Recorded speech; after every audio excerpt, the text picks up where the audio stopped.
也惊损失的，毋若家己婚林的农民，渔民嘛是一个透早就叮当起来，赶紧甲菜洗蚵仔收收咧，看会当卖了遐济无？好，做事人惊做风台了伤济，也民众呢是惊做风台菜贵伤济。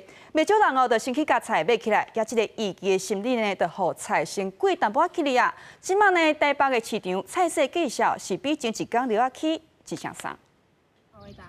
透风雨无大，云林菜市区农民赶紧设防护网，因为这一区梅仔菜为6月中种，有5个半个月就会当收成，即马都惊风台一来造成损失。盖这个是主要是怕台风太大，吹到它会叶子会破损这样子。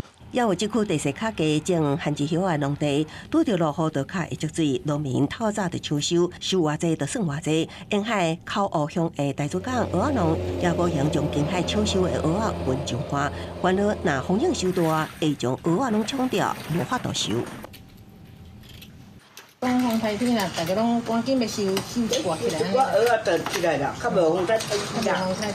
中华保盐地区有农民模型准备抽水机，因为这几日过到了后，大雨已经造成白菜花园淹水严重，惊风台大雨过来，提早营业。同款未放心的也阁有稻仔农，原来米商因为稻仔收档无要收，无情只会当等待消息。是问题是讲伊米甲唔甲咱收。米甲唔甲咱收，咱就无查过吼，是毋是安尼？面对风台要来，靠天食饭的农渔民只会当赶紧抢收，希望降低财损。北部的菜市啊是出现抢买的人，未少民众感觉菜价已经起啊。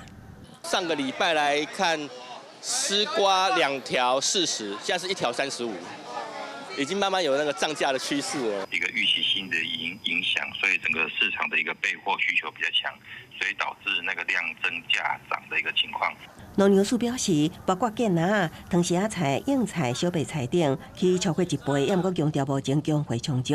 风台过了后，产地菜市若有受损，会透过通路业者释出库存，加强经营。公司新闻采访报道。